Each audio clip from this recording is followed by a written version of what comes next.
Losing a loved one is one of the most painful experiences we face. In the midst of profound grief, simply comforting your family can feel overwhelming. Yet, families are often quickly forced to navigate a confusing maze of legal and financial obligations. When questions arise about an estate, the process can feel incredibly uncertain. That is where probate court records come in, offering a source of clarity. Today, we will guide you through understanding these vital documents. This video provides general information and is not legal advice. For specific legal guidance, always consult a qualified attorney. When someone passes away, you might hear about probate court records. But what exactly are they? Essentially, they are public, official documents detailing the administration of a deceased person's estate. Whether accessed at a local courthouse or through an online legal database, these files tell the complete story of an estate's financial and legal journey. These records contain several distinct types of documents. It typically starts with a will, representing the deceased's final wishes, and a petition, which is the formal request to open the case. Once approved, the court issues an official letters of administration, a crucial document that grants the executor the legal authority to manage the estate. The estate's financial health is also thoroughly documented. You'll find an inventory of assets, detailing everything owned and its appraised value. There are also creditor claims, which list outstanding bills owed by the estate. To ensure transparency, accountings are filed periodically, tracking every penny of income and expense managed throughout the process. As the case progresses, you'll see petitions and orders, reflecting requests made and the judge's official rulings. Nearing the end, a distribution plan outlines exactly how assets will be divided among beneficiaries. Finally, once everything is settled, the judge stamps a final decree, officially closing the estate and concluding the probate process.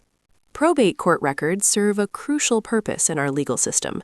First and foremost, they provide essential transparency during a highly sensitive time, ensuring that the deceased's wishes are honored and assets are distributed fairly. They also enforce accountability. Executors and administrators must document their actions, protecting the estate from mismanagement. Furthermore, these documents establish a permanent, historical legal record of property transfers and familial lineage. Finally, because they are fundamentally a matter of public information, these records allow creditors, potential heirs, and even future genealogists the opportunity to access vital information, trace family histories, and raise legal concerns if necessary. Who can actually see probate records? Generally, probate court proceedings and documents are public record. Anyone can walk into a courthouse and request to view them. But there are important exceptions to protect family privacy.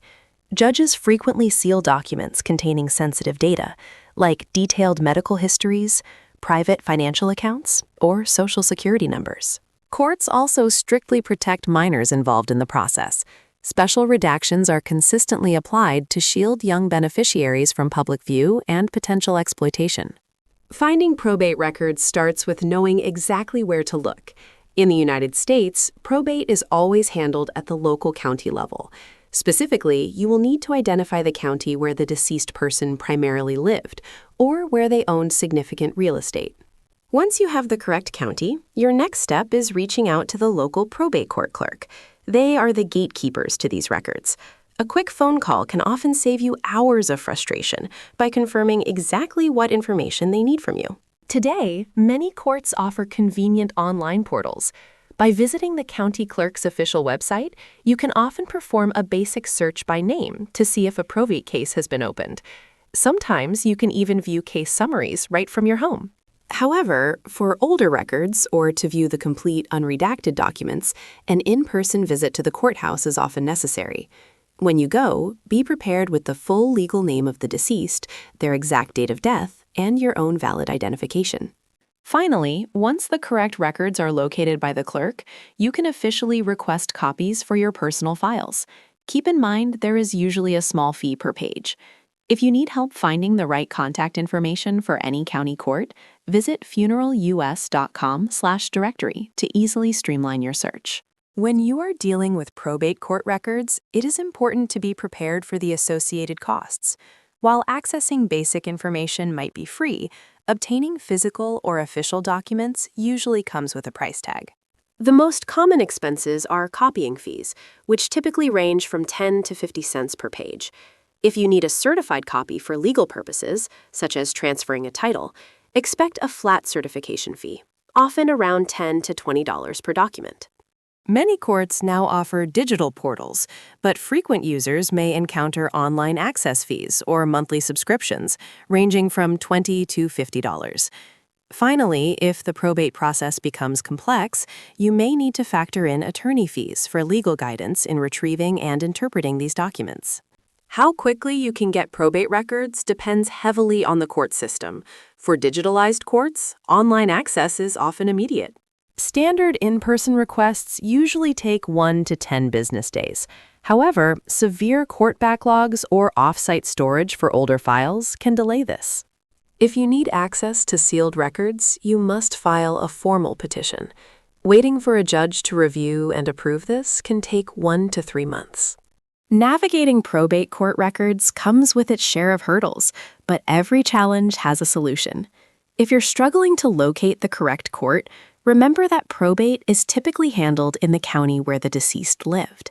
When online searches hit a dead end, don't worry, many older records aren't digitized yet, so a trip to the local courthouse is often necessary. You might also run into sealed records. In these restricted cases, consulting a probate attorney can help you gain the proper legal access. Lastly, if you uncover records that are unclear or incomplete, a legal professional can decode the jargon, transforming a cluttered document into a clear, organized digital display. While probate records offer valuable insights, the legal landscape surrounding them can be incredibly complex. It is quite easy for the untrained eye to misinterpret specialized legal jargon or misunderstand a document's true legal context. Furthermore, it is vital to respect the privacy of the deceased and their surviving family members during what is always a delicate emotional time. Because of these risks, seeking professional legal advice is often crucial. If you have been named as an executor, a probate attorney can guide you through your strict fiduciary duties. Legal counsel is also essential if you are a beneficiary with concerns about estate management, if you anticipate a contested will, or if you need to petition the court to access sealed or restricted probate records. Navigating the probate process and understanding court records can feel overwhelming during a time of loss, but you do not have to go through it alone. We hope this guide has brought you clarity and peace of mind as you manage your loved one's estate. Thank you so much for watching. We have covered locating the right documents, understanding the legal terminology, and accessing public files to help you move forward with confidence. If you found this video helpful, please give it a thumbs up, subscribe, and share your experiences in the comments below. For more comprehensive resources, detailed guides, and supportive tools to help you during this journey, visit funeralus.com. Take care, and we will see you in the next video.